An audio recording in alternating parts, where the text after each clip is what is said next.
আসসালামু আলাইকুম। বিবিসি আন্তর্জাতিক বিশ্ব সংবাদে আপনাকে স্বাগত। শুরুতে সংবাদ শিরোনাম, পরে বিস্তারিত।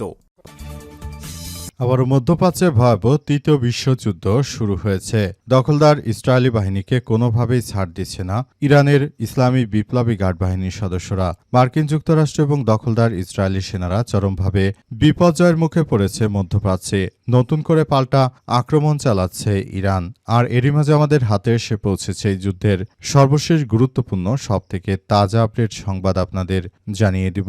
প্রথমেই জানিয়ে দিব, লেবাননে ইসরায়েলের অবস্থান আরও দুর্বল হয়েছে, জানালো ইহুদিবাদী সামরিক বিশ্লেষক। ইহুদিবাদী সামরিক বিশ্লেষক অবশেষে স্বীকার করেছে যে লেবাননে ইসরায়েলের বর্তমান পরিস্থিতি ৩ মাস আগের তুলনায় আরও খারাপ পরিস্থিতির মধ্যে পড়েছে। একই সঙ্গে তিনি মন্তব্য করেছেন যে যুক্তরাষ্ট্র ধীরে ধীরে তার প্রতিরোধ ক্ষমতা এবং প্রভাব হারাচ্ছে। এদিকে লেবাননে শহীদের সংখ্যা ৩,০০০ ছাড়ালো। ইসরায়েলের হামলায় লেবাননি সেনা কমান্ডার শহীদ হয়েছে। লেবাননের বিরুদ্ধে ইসরায়েলের অব্যাহত আগ্রাসনে এ পর্যন্ত ৩,৫৫৮ জন নিরীহ মানুষ শহীদ হয়েছে। ইরানি ব্রডকাস্টিং এজেন্সিকে উদ্ধৃত করে পাসটুডে জানিয়েছে, লেবাননের স্বাস্থ্য মন্ত্রণালয় থেকে বলা হয়েছে গত কয়েক ঘণ্টায় ইসরায়েলের আগ্রাসনে আরও বেশ কয়েকজন শহীদ হয়েছে এবং ২ মার্চ থেকে এ পর্যন্ত দেশে শহীদের সংখ্যা ৩,৫৫৮ জনে পৌঁছেছে। সর্বশেষ জায়নবাদীদের হামলায় ইসরায়েলের দখলদারদের হামলায় লেবাননের সেনা সদস্যদের ৩ জন মারা গেছে। এর মধ্যে এক সেনাবাহিনীর কমান্ডার, আর একজন মেজর জেনারেল এবং একজন সেনা সদস্য। এরপর জানাবো, মধ্যপ্রাচ্যে মার্কিন ঘাঁটিতে ইরানের ইসলামী বিপ্লবী গার্ড বাহিনীর ক্ষেপণাস্ত্র হামলা। আলহামদুলিল্লাহ, ইরানের শিরিকো কেশম দ্বীপে মার্কিন সন্ত্রাসী সেনাবাহিনীর আগ্রাসনের পর আইআরজিসির অ্যারোস্পেস ফোর্স তাদের ক্ষেপণাস্ত্র এই অঞ্চলের শত্রু ঘাঁটিগুলোতে হামলা চালিয়েছে। এর ফলে মূলত মার্কিন যুক্তরাষ্ট্রের ৫ম নৌবহরের সদর দপ্তর রয়েছে বাহরাইনে, সেটিকে ধূলিসাৎ করে দিয়েছে ইরানের ইসলামী বিপ্লবী গার্ড বাহিনীর সদস্যরা। এতে পুরোপুরি ধসে পড়েছে। কুয়েতে বেশ কয়েকজন মার্কিন সেনা গুরুতরভাবে আহত হয়েছে। মূলত মার্কিন যুক্তরাষ্ট্রের প্রেসিডেন্ট ট্রাম্প নিজেকে অনেক শক্তিশালী মনে করে ইরানে যে আক্রমণ চালিয়েছিল, সেই আক্রমণ থেকে তারা শিক্ষা নিয়ে এবার ইরান এমনভাবে ধসিয়ে দিচ্ছে যুক্তরাষ্ট্রকে। তারা কল্পনা করতে পারেনি যে যুক্তরাষ্ট্র তাদেরকে এমন চরমভাবে শিক্ষা দেবে। মূলত মার্কিন যুক্তরাষ্ট্র তারা পুরোদমে বিপর্যয়ের মুখে পড়েছে। জানাবো, দিল্লিতে ভারতে ককরোচ জনতার জোয়ার। শিক্ষামন্ত্রীর পদত্যাগের দাবিতে জেনজিদের বিশাল সমাবেশ। নরেন্দ্র মোদীর হাঁটু কাঁপন।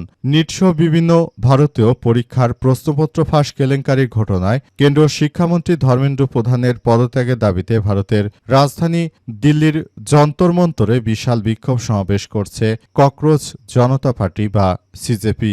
আজ থেকেই দলে দলে সিজেপির সমর্থক ও সাধারণ মানুষ যন্তর মন্তরে হাজির হয়ে পুরো এলাকায় এক প্রকার ককরোচ জনতার জোয়ারে ভেসে যায়। ককরোচের প্রধান নেতা তিনি যুক্তরাষ্ট্র থেকে ভারতের ইন্দিরা গান্ধী বিমানবন্দরে অবতরণ করে তারপর বিক্ষোভে অংশগ্রহণ করে তাদের সঙ্গে যোগ দিয়েছিল কংগ্রেসের সংসদ সদস্য শশী থারুরও। এবং সর্বশেষ জানাবো গুরুত্বপূর্ণ সংবাদ। রাতভর টানাটানি উত্তেজনা। লালমনিরহাট, মেহেরপুরে এবং নওগাঁ সীমান্তে বিএসএফের পুশিনের চেষ্টা রুখে দিয়েছে বিজিবির সদস্যরা।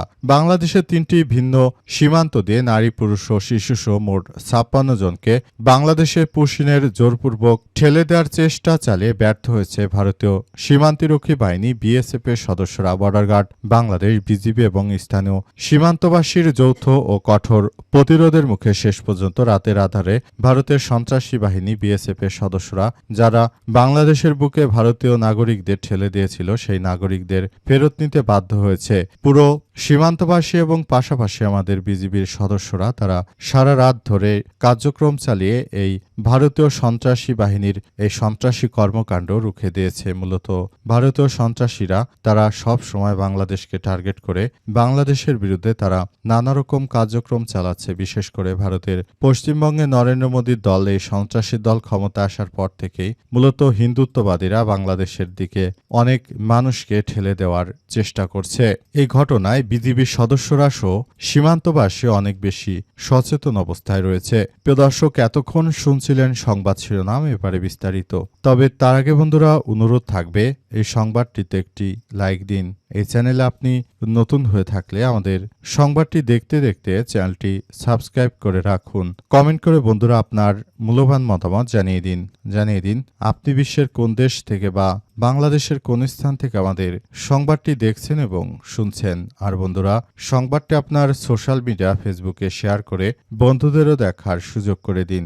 গাজা যুদ্ধে আপনি যদি নিরীহ ফিলিস্তিনিদের ভালোবেসে থাকেন বন্ধুরা কমেন্টে ইয়েস লিখে পুরো বিশ্বকে আমাদের এই তাজা আপডেট সংবাদটি দেখার সুযোগ করে দিন।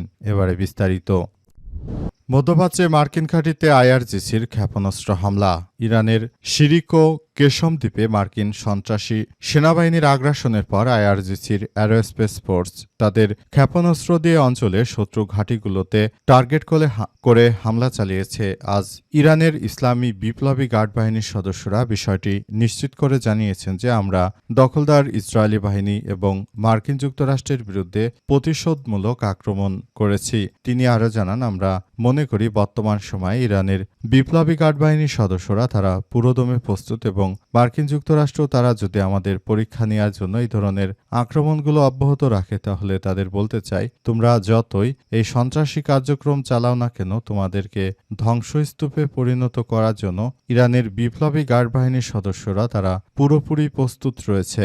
মার্কিন যুক্তরাষ্ট্র এবং দখলদার ইসরায়েলি বাহিনীরা যতই সন্ত্রাসী কার্যক্রম চালাক না কেন তাদের বিরুদ্ধে ইরান পুরোদমে প্রস্তুত এবং তারা মূলত মার্কিন যুক্তরাষ্ট্রের এই সন্ত্রাসী হামলাগুলোকে প্রতিহত করার জন্য যুদ্ধ শুরু হওয়ার পর থেকে তারা পুরোদমে প্রস্তুতি নিয়ে রেখেছে এবং সেভাবেই মার্কিন যুক্তরাষ্ট্রকে লক্ষ্য করে এই আক্রমণ চালানো হচ্ছে।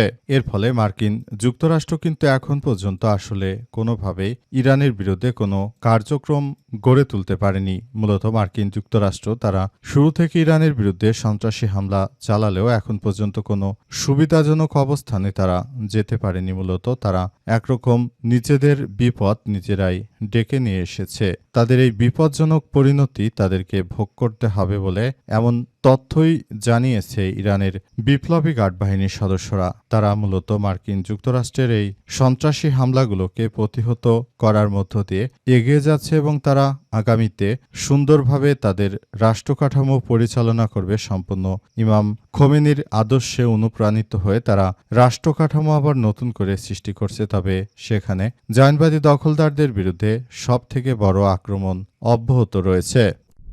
ইহুদিবাদী সামরিক বিশ্লেষকের স্বীকারোক্তি, লেবাননে ইসরায়েলের অবস্থান আরও দুর্বল হয়ে পড়েছে।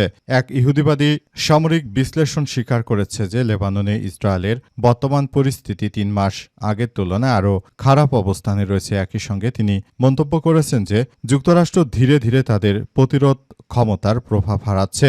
খবরে বলা হয়েছে যে ইসরায়েলের চ্যানেল 12 টেলিভিশনের সামরিক বিশ্লেষণীর দভরি বলেছেন যে চলমান সংঘাতের কারণে তেল আবিব ধীরে ধীরে তার অবস্থানগুলো হারাচ্ছে এবং লেবানন ফ্রন্টে আগের সুবিধাজনক অবস্থান ধরে রাখতে পারছে না। তিনি জানান যে বুলো লাইন ও লিতানি নদীর উত্তরের এলাকায় ইসরায়েলি বাহিনীর তৎপরতার সময় লেবাননের যোদ্ধাদের একটি ইসরায়েলি ট্যাঙ্ক শনাক্ত করে এন্টি ট্যাঙ্ক ক্ষেপণাস্ত্র হামলা চালায়। এতে ট্যাঙ্কটির কমান্ডার নিহত হয়েছে। দবরির মতে সাম্প্রতিক সপ্তাহগুলোর সবথেকে গুরুত্বপূর্ণ পরিবর্তন হচ্ছে যুক্তরাষ্ট্রের প্রতিরোধমূলক প্রবাহ কমে যা। তিনি আরও জানিয়েছেন যে মার্কিন প্রেসিডেন্ট ডোনাল্ড ট্রাম্প কোনো অবস্থান ঘোষণা করলেও তেহরান ও বৈরুতের পক্ষগুলো তা আগের মতো গুরুত্বের সঙ্গে নিচ্ছে না, যা ইসরায়েলের জন্য নেতিবাচক উন্নয়ন। তিনি আরও দাবি করেছেন যে লেবাননে ইসরায়েলি বাহিনীর অভিযান পরিচালনা এবং ভিন্নতার ক্ষেত্রে বিভিন্ন কার্যক্রম লক্ষ্য করা যাচ্ছে এবং আমরা মূলত এই সমস্যাগুলো দেখতে পাচ্ছি এবং এতে জায়নবাদীরা ধীরে ধীরে তাদের ক্ষমতা হারাচ্ছে এবং তারা মূলত লেবাননের উপর থেকে তারা তাদের মূলত কার্যক্রম সামরিক সক্ষমতা সবকিছুই হারাচ্ছে। তারা শুরু থেকে লেবাননের বিরুদ্ধে সন্ত্রাসী কার্যক্রম চালালেও শেষ পর্যন্ত কিন্তু তারা আসলে এখন পর্যন্ত তারা তাদের এই কার্যক্রমগুলো চালাতে পারছে না। তারা মূলত এখন ধ্বংসস্তূপে পরিণত হচ্ছে। এই জায়নবাদী সন্ত্রাসীরা তাদের উদ্দেশ্য হচ্ছে যে তারা মুসলিমদের রক্তের উপর দাঁড়িয়ে তারা মূলত এই সন্ত্রাসী কার্যক্রমগুলো চালিয়ে যাবে, কিন্তু মুসলিমরা কখনোই সেটি হতে দেবে না। কারণ জায়নবাদী সন্ত্রাসীদেরকে রুখে দেওয়ার জন্য ইরানের বিপ্লবী গার্ড বাহিনীর সদস্যরা তারা পৃথিবীর সবথেকে বড় ও কার্যকর পদক্ষেপ গড়ে তুলেছে। এই পদক্ষেপের ফলে মূলত মার্কিন যুক্তরাষ্ট্র দখলদারেরা এখন আর ইরানের সামনে তারা দাঁড়াতে পারছে না। তারা মূলত সব দিক দিয়েই তারা এবার নিজেদের ধ্বংস নিজেরাই ডেকে এনেছে এই জায়নবাদী দখলদার ইসরায়েলি বাহিনীরা। দিল্লিতে ককরোচ জনতার জোয়ার, শিক্ষামন্ত্রীর পদত্যাগ দাবিতে জেনজির বিশাল সমাবেশ, ভয়ে কাঁপছে নরেন্দ্র মোদী। নিটসহ বিভিন্ন ভারতীয় পরীক্ষার প্রশ্নপত্র ফাঁস কেলেঙ্কারির ঘটনায় কেন্দ্রীয় শিক্ষামন্ত্রী ধর্মেন্দ্র প্রধানের পদত্যাগের দাবিতে ভারতের রাজধানী দিল্লির যন্তর মন্তরে বিশাল বিক্ষোভ সমাবেশ করেছে ককরোচ জনতা পার্টি সিজেপি। আজ সকাল থেকেই দলে দলে সিজেপির সমর্থক ও সাধারণ মানুষ যন্তর মন্তরে হাজির হলে পুরো এলাকায় এক প্রকার ককরোচ জনতার জ্বরে ভেসে যায়। খাতা কলমে কোনো রাজনৈতিক দল না হলেও এদিনের সমাবেশে বামপন্থী ছাত্র সংগঠন আইসা, এসএফআই এবং আম আদমি পার্টির আপ সদস্যদের এক অংশকে অংশ নিতে দেখা গেছে। এছাড়াও বিক্ষোভ স্থলে উপস্থিত হয়ে নৈতিক সমর্থন জানিয়েছে সমাজকর্মী সোনম ওয়াংচুক এবং সমাবেশকে সমর্থন জানিয়েছে কংগ্রেস নেতা শশী থারুর। এর আগে যুক্তরাষ্ট্রের বোস্টন থেকে দেশে ফিরে সিজেপি, যা মূলত তেলাপোকার রূপকে তরুণদের একটি প্রতীকী নাগরিক আন্দোলনের প্রতিষ্ঠাতা অভিজিৎ দীপককে গ্রেপ্তার করা হতে পারে বলে আশঙ্কা করেছিল অনেকেই। তবে সব জল্পনা কল্পনার অবসান ঘটিয়ে আজ সকাল 10:30টার মধ্যে ইন্দিরা গান্ধী আন্তর্জাতিক বিমানবন্দর থেকে তিনি সোজা ধর্নাস্থলে এসে পৌঁছান এবং সাদা টি শার্টের উপর কালো জ্যাকেট ও কালো টুপি পরা অভিজিতের হাতে এই সময় দেখা যায় ভারতীয় সংবিধানের রচয়িতা ভীমরাও আম্বেদকরের আত্মজীবনী। তখন মূলত ককরোচ জনতা পার্টির প্রধান তিনি সবার উদ্দেশ্যে বক্তব্য দেন এবং তারা বিক্ষোভ করেছে সন্ত্রাসী নরেন্দ্র মোদীর বিরুদ্ধে। এতে চরমভাবে ধরাশায়ী হয়েছে ভারতের সবথেকে কুখ্যাত সন্ত্রাসী নরেন্দ্র মোদী। লেবাননের শহীদের সংখ্যা 3000 ছাড়িয়েছে। ইসরায়েলের হামলায় লেবাননি সেনা কমান্ডার শহীদ। আবারও আজ লেবাননে ব্যাপক হামলা চালিয়েছে জায়নবাদী সন্ত্রাসীরা। এ অবস্থায় জায়নবাদী সন্ত্রাসীদেরকে রুখে দিচ্ছে লেবাননের সশস্ত্র যোদ্ধার সদস্যরা। তারা মূলত মার্কিন যুক্তরাষ্ট্র এবং দখলদার ইসরায়েলি বাহিনী